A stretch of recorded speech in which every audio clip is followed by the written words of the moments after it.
Jam, oh jam. That's what we're making today. Homemade strawberry jam. Goes great with our homemade soda biscuits. Simple but delicious. Let's go.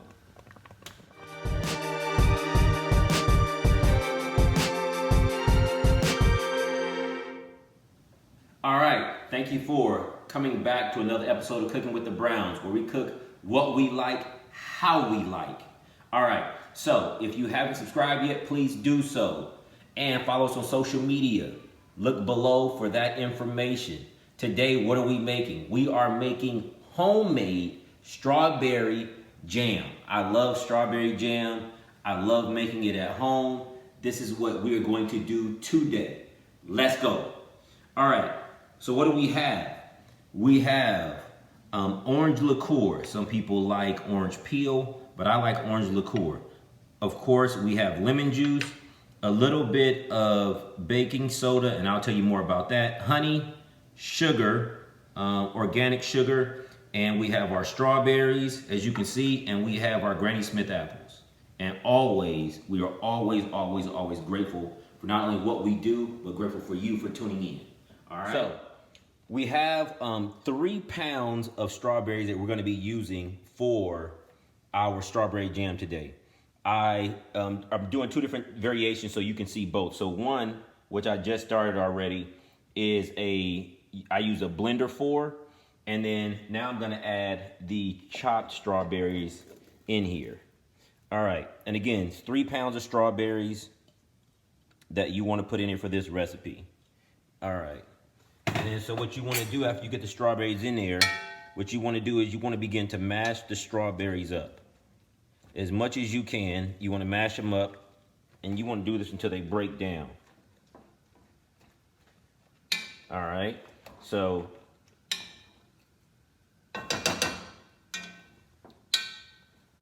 you want to try and mash them up as much as possible, and then they're going to start frothing on you, which is, it's a natural process.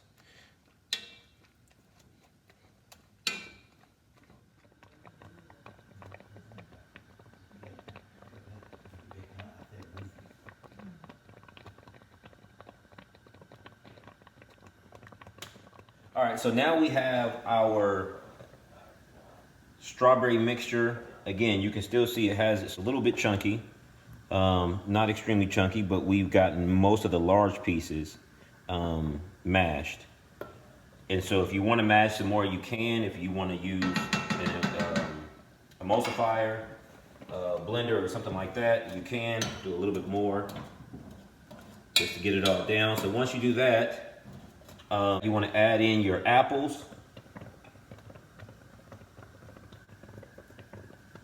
And these are Granny Smith apples, and that's just one whole apple you want to add in there. If you see any discoloration in color of the apple, it's just because of the oxidation of the apple. Then you can do, so I'm doing 2 cups of sugar. Ooh, spilled sugar all over the place.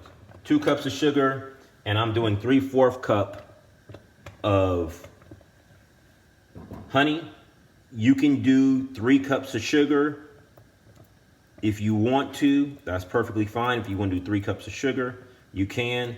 I enjoy the taste of honey, so I am doing 2 cups of sugar to 3/4 cup of honey. And so a 3/4 cup of honey equals 1 cup of sugar, just in case you didn't know that. All right, so now we're going to stir that sugar in there, and then we're going to add the rest of our ingredients, which is our 2 tablespoons of lemon juice. And when you use honey, you probably, it's a good idea to use baking soda.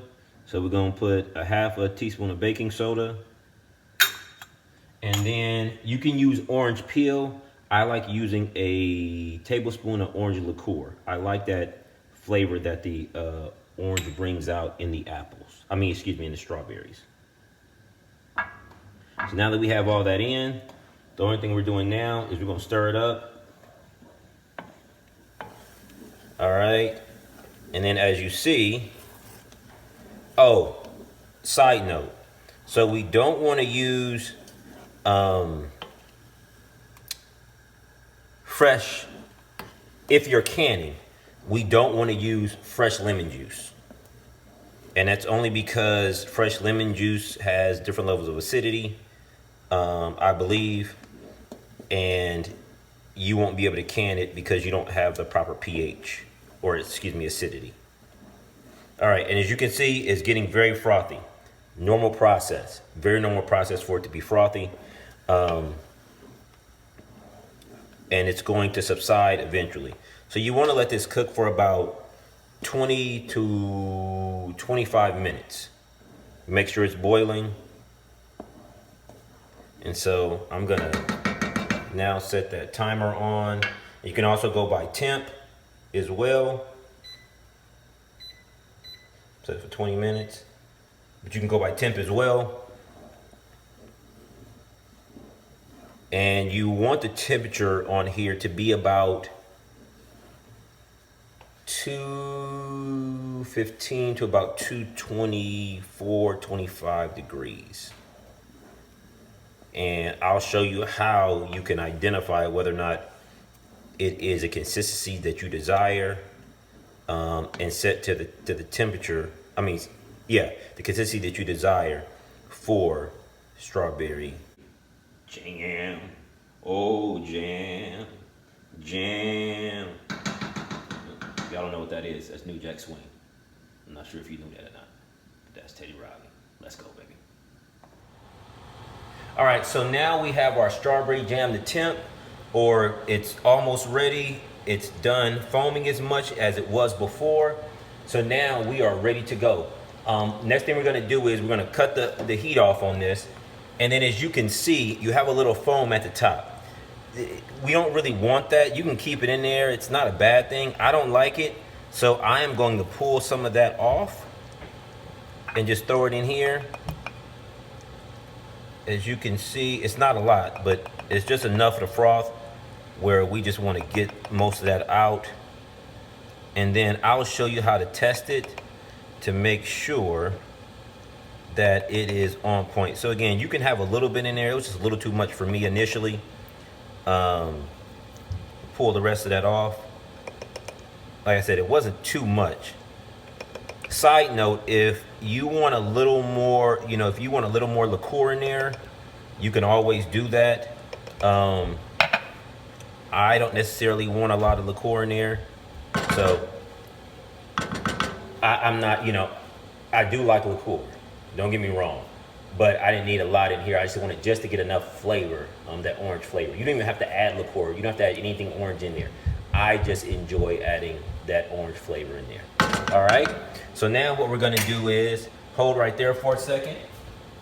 All right. So now I have a chilled plate, right? So you want a chilled plate because you want to see if your jam is going to be set, right? So you're using this as a measure to see when it sets, how is it going to look, or if it has a consistency it needs to for jam, right? So what do you do? So what you do is you want to run your finger right through the middle. You go.